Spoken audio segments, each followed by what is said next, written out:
Magandang araw mga kaibigan. Gusto kong magbigay ng reaksyon sa statement ni Senator Raffy Tulfo na dahil siya ang nangunguna sa mga surveys sa pagka-presidente, sinisiraan daw siya yung mga lumalabas na issues against sa kanya sa social media. Paninira yun, fake news. Ganon ang punto ng senador. Okay, pakinggan muna natin itong kanyang statement, then mamaya magbigay ako ng reaction. I would like to make a statement. This will be the first and last statement that I will make pertaining to this matter that I'm going to tell you.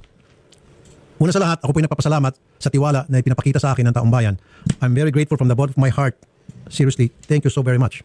On the other hand, request ko lang po sana sa mga survey company, huwag niyo na po isama ang pangalan ko, please lang. Nakikiusap po ako. Especially sa 2028, please wag niyo po isama ako dyan because wala sa utak ko po yung 2028. And it hurts me actually na nag-umpisa pa lamang tayo, itong administrasyon, baby pa lamang, pinag-uusapan na natin kung sino maging kapalit sa baby na yan. No, we should be talking about how we can support this administration going towards its goal hanggang sa ma-achieve it pagdating ng 2028. Pagdating ng 2028, that's the only time that we have to talk about kung sino ang karapat-dapat na mamuno ng bayan. Ang nangyari, sa unang taon pa lang ng administrasyong ito, pinag-usapan agad natin kung sino maging kapalit. Bad, wrong, mistake, error. Yan sinasabi ko palagi rito. No good. Kasi unfair naman sa administration na ito. Who's doing good? Who's doing good? For me, the present administration, PBBM, is doing a very good job. Let's support him. Ang nangyari, pinag-usapan agad natin kung sino maging kapalit. Gumagawa tayo ng survey na sinasabing ito ang maging magandang kapalit after him. Don't.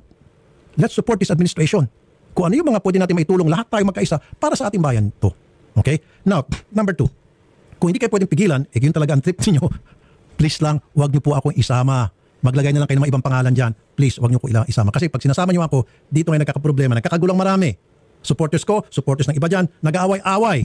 Ngayon, kung ano ng mga istoryang lumalabas against me. Kung ano ng klase mga fake news ang lumalabas sa akin. Kaya nga hindi ako tumitingin ng YouTube, Facebook, TikTok dahil palagi na lamang pagpuna tungkol sa akin. Wala nang akong mabuting ginawa, kundi puro mali. Simula kasi nang lumabas itong mga survey na ito. Nung wala pa itong mga survey ito, nakapagtrabaho naman tayo. Although ngayon kahit na may survey yan, kahit na ano pa man yung mga lumalabas sa YouTube, Facebook, TikTok, Instagram, I don't care. Tuloy-tuloy ako sa pagtatrabaho, nakikita niyo man po. Hindi po ako nagpapadistract because that's my personality ever since from day one. Ganun po talaga ako, yun ang pagkatao ko. However, naawa lang po ako doon sa mga tinutulungan ko, pati sila po nadadamay. Even some of the people that I know, and including people that are connected to me, my family, silang apektado. Ako sanay po ako, veterano po ako dito. I've been here for more than 25 years, tama? Opo, dekada na sir. And still going strong. So, you cannot break me. That is a promise. Ang kinatawaan ko lang, yung mga tao na lumalapit umaasa sa programa. Pati yung programa sinisiraan. At nakikita niyo naman kung gaano ka-legit itong programa at gaano ka-legit ang ginagawa natin sa Senate. Ako at yung mga kasamahan ko sa Senate, we continue doing our job. And just like people in the Congress, sa lower house, everybody's doing their job. Siguro ang pinakamaganda, yung mga nagsasurvey, do your job, mag-survey na lang tayo ng ano bang kailangan ng mga Pilipino. At yung mga survey na yun yung magiging basihan ng mga namumuno sa atin para yun yung gagawin ng trabaho. Huwag yung sino ang maging presidente sa 2028? Sino maging vice-presidente? Sino yung Poncio Pilato? Wag. Hindi po healthy yun para sa akin. So again, let's not talk of 2028 please. Let's talk of how we can help this country achieve its goal for the benefit of the many. And who are these many people I'm talking about? They are the poor. Sila po yung nangangailangan ng tulong natin. Hindi po natin kailangan na sila ay madamay doon sa nag-untog ang bato. Kayo po. Okay, mainit na issue ngayon sa social media yung manifesto na pinirmahan ng mga PMA generals. Dami nang nakapirma. Sa pagkakaalam ko, abot na ng 300. More than 300. Ang manifesto nagpapahayag ng pagkondena ng mga kasundaluhan, kapulisan sa kawalan ng paggalang ni Senator Tulfo sa isang sundalo, si Private First Class Canlog, na sa kanyang programa sa radyo at TV, tinawag niyang duwag. At sa kasamang palad, yung sundalong tinawag niyang duwag ay namatay sa labanan sa pakikipaglaban sa mga terorista sa Mindanao. So, yun ang issue. Yun ang laman ng manifesto na pinirmahan ng mga PMA generals. a call for respect and honor, condemning Rafi Tulfo, unacceptable words against yung soldier. Yun ang issue na nagiging viral ngayon. So, nagbigay ang statement si Senator Tulfo, yun, napakinggan natin. Although, hindi niya binanggit yung manifesto ng mga PMA generals. Binanggit lang niya yung pangunguna niya sa survey at ikinonek niya yung kanyang pangunguna sa survey at ito ngayon issue sa kanya is paninira, fake news. Okay, so nasa taong bayan na yan kung kanino kayo maniniwala. Ako, ito lang aking analysis, opinion, evaluation sa pangyayari. Ako, bilang isang retired na sundalo, na alarma ako doon sa manifesto ng mga PMA generals. Kasi yung sundalo is talagang nangyari. Binabasa ko yung mga comments ng mga nanonood sa aking mga vlog. Maraming nagsabi na napanood nila yung episode na yun sa programa ni Senator Tulfo na tinawag niyang duwag yung sundalo na yun. At very clear yung pangyayari na ang girlfriend nitong sundalo is nagreklamo sa Rafi Tulfo in action. So, inaksyonan, Senator Tulfo, tinawagan niya yung sundalo at nagkataon na nasa combat operation. So, sinagot din ng sundalo yung tawag, kailang humingi siya ng paumanin na, "Sir, pwede ba mamaya ko na lang sagutin yung tawag niyo dahil nasa combat operation ako." Ganon po yung pangyayari. Ito yung nabasa ko na lang sa post ni Major General Romeo B. Pocis. Ito anong nangyari? Nasa labanan, nasa combat operation yung sundalo. Nagkaroon ng enkwentro, namatay yung sundalo.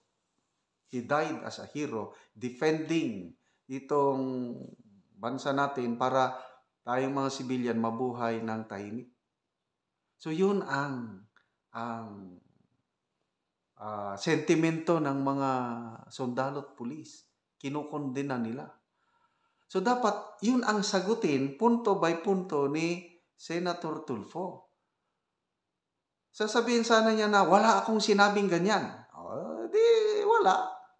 Bakit hindi niya masabi na categorically deny na wala siyang sinabing ganyan? Sinabi lang niya na paninira, fake news.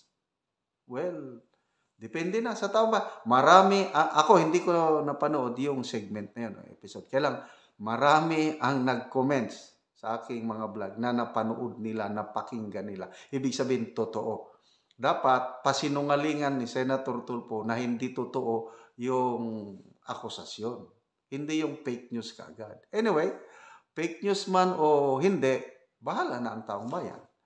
Alangan naman na ang mga PMA generals, these are the best of the best with character and integrity. Ay magmanifesto sila dahil lang sa fake news.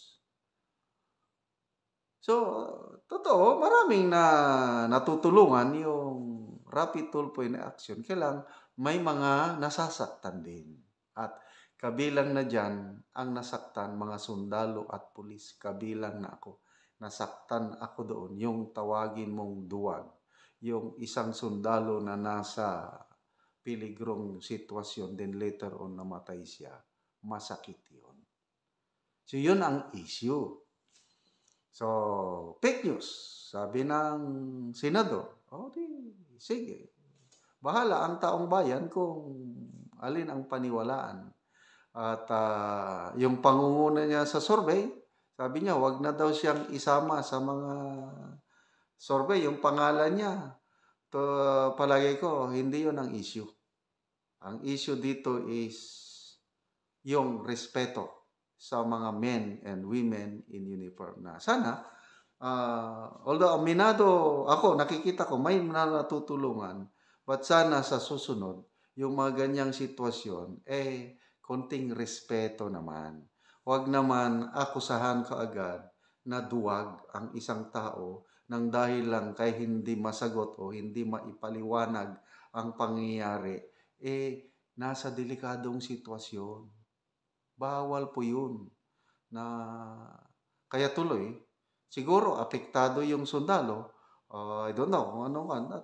Basta masakit para sa pamilya ng sundalo na yun. Masakit para sa amin. Kabaro namin yun. At ito ang panawagan. Sana sa susunod, a call for respect. Yun lang. At hindi connected ito sa survey o sa eleksyon dahil malayo pa naman. Sana hindi na maulit ito na may isang sundalo o pulis na tatawaging duwag. Ipakita nyo ang tapang nyo. Pumunta kayo sa labanan at tignan natin kung sino ang duwag, sino ang matapang.